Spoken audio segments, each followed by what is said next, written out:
It's good to be king. I once heard Mel Brooks say that in a movie. It's a good line, it's funny.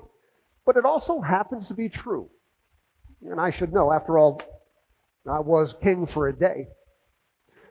I first got interested in genealogy about a year ago, filling out my family tree. And it was when I got to the 18th century that I noticed some unfamiliar names and titles creeping into my family line. Names like Sir Alan Apsley, or John Leslie, the 8th Baron of Balquhane. So I kept digging, going further back in time. And before I know it, I am up to my knees in lords and ladies and dukes and earls until I finally hit that holy grail of ancestry. I trace my family lineage all the way back to Charlemagne. Charles the Great, king of the Franks, king of the Lombards, the very first emperor of the Holy Roman Empire, that Charlemagne. He's my ancestor. I immediately went to my wife, told her she had to start referring to me as Milord. And she did. Okay, so it was a joke to her, but I didn't care because Mel Brooks was right. It was so good. I went to bed that night. I am dreaming of castles and thrones, knights of the round table. I wake up in the morning, I go straight to my computer. I wanted to solidify my royal heritage. This time, I decided to start with Charlemagne and then work forward through time, meticulously following all the links that led to the present day and to me. That's when I discovered the problem. 19th century, I somehow, inadvertently, managed to marry off the daughter of an influential English lord to a Virginia pig farmer. Not that there's anything wrong with that. I mean, it could happen.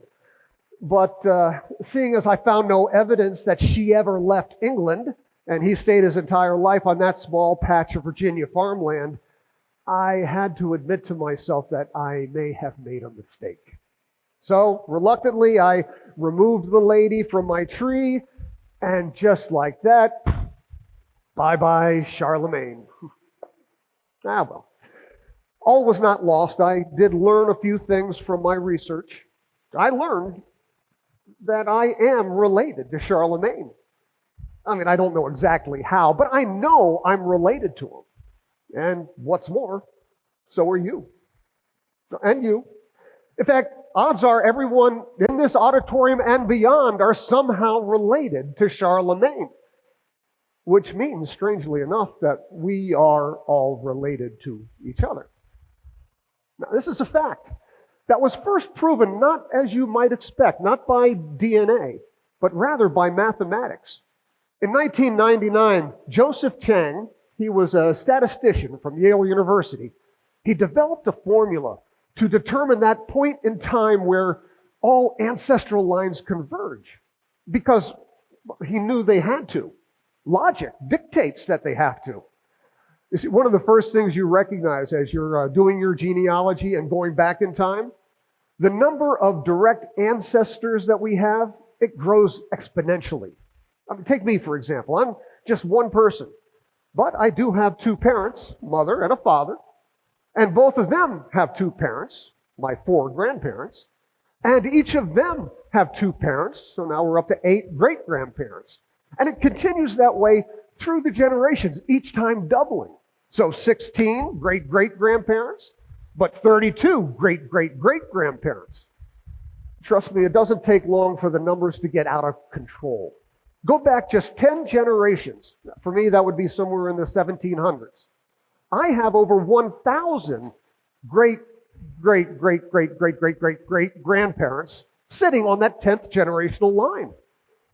Go back another 10 generations, now I'm in the 1400s, the count is up to over 1 million great-grandparents sitting at that level.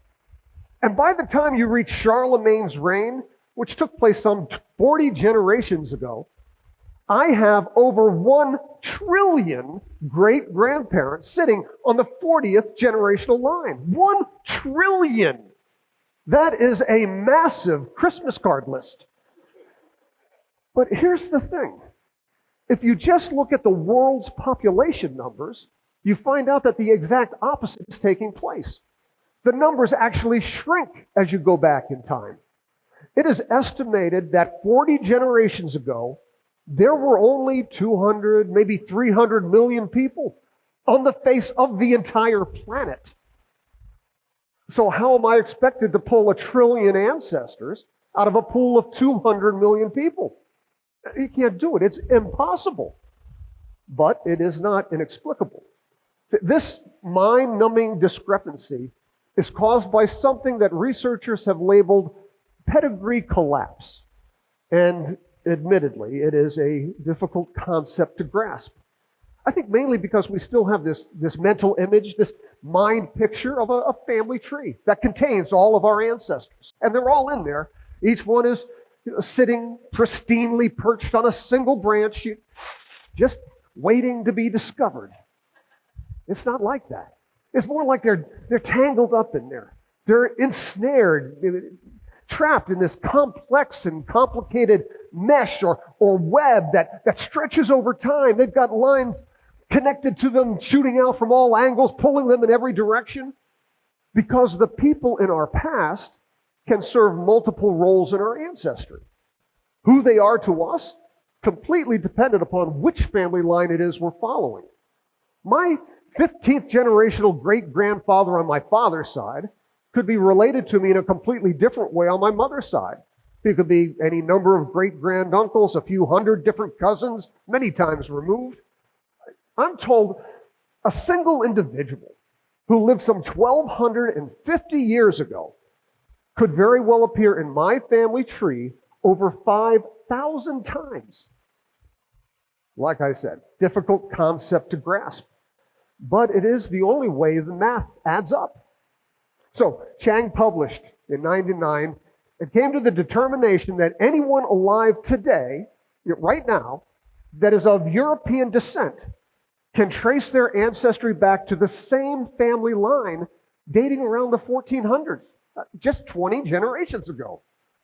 And more recently, DNA scientists who are off conducting their own independent genetic modeling, they've come forward to say that their research agrees with his findings. But that's not all. The research continued. More mathematicians got added to the team. Human migration patterns factored into the formula. And in 2003, they published again.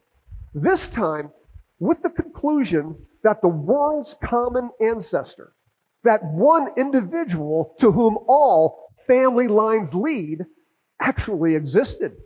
Lived somewhere in Asia around 1400 BC. And once again, the geneticists are agreeing with the mathematicians. Although their research suggests more of an African origin, they do agree we all come from the same ancestral root. We are all related.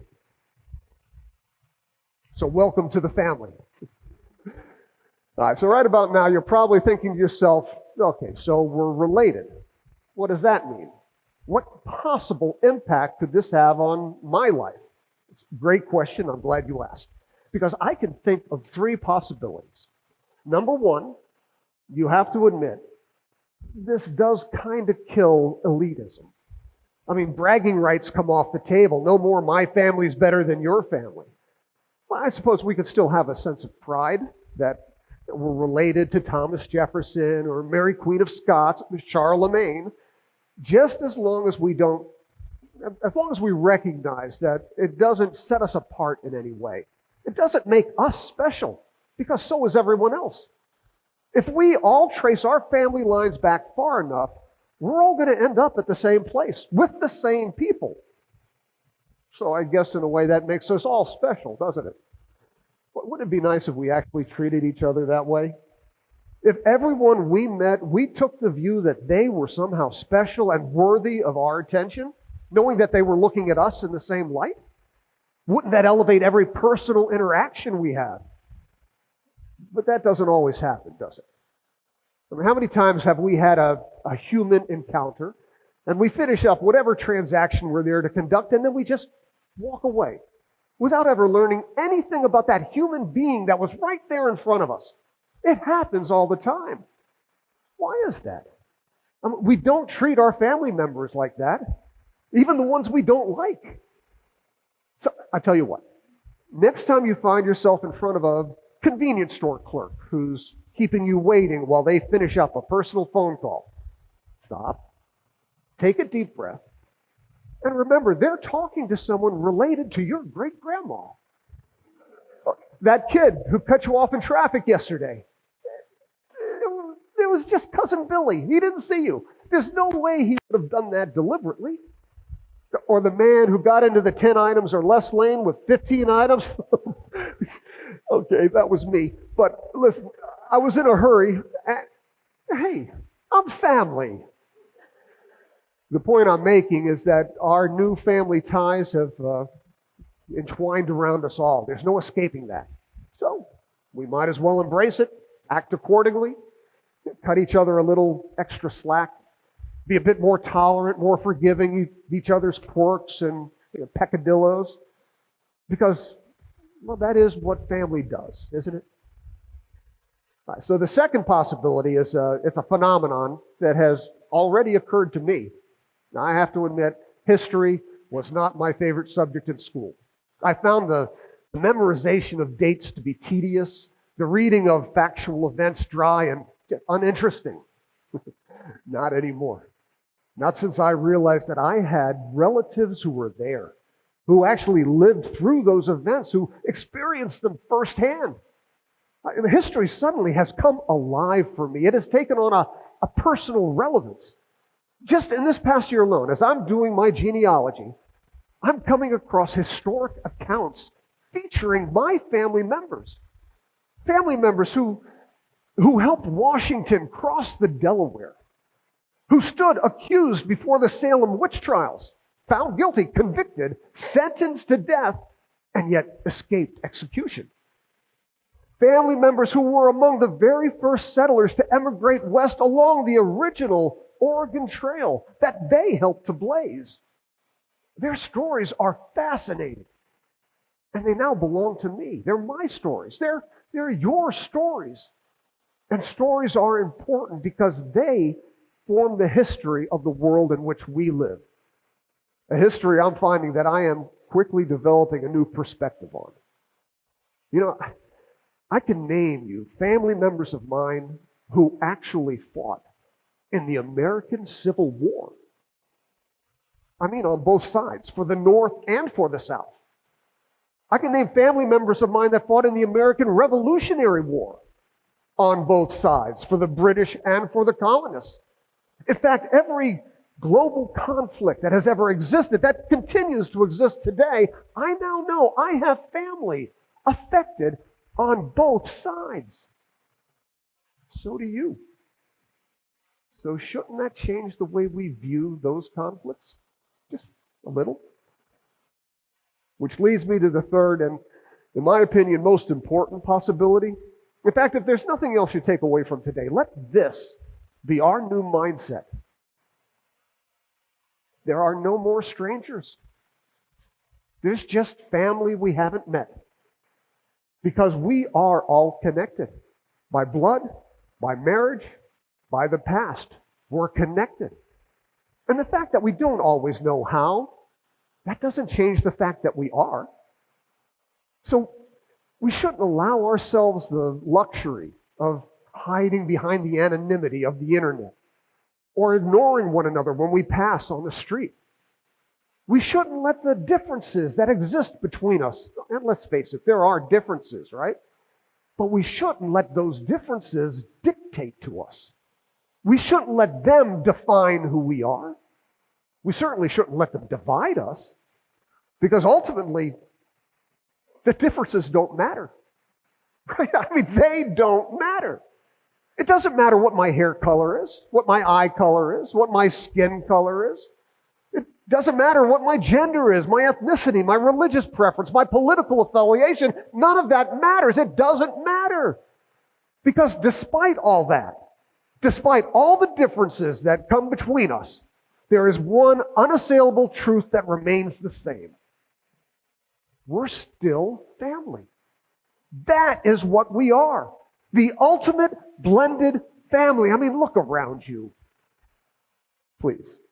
Take the time. Look around you. See what I see.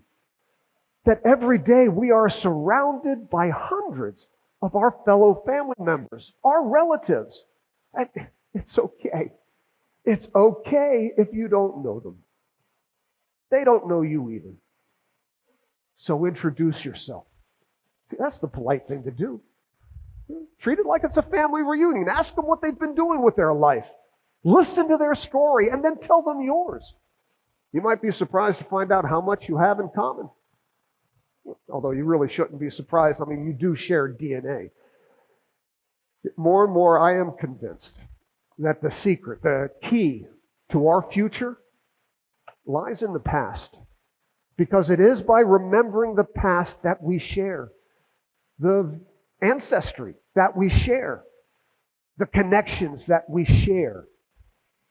That forms the bridge that enables us together to build a future worth living in. A future where people treat each other as family. Because as it turns out, we are. Thank you.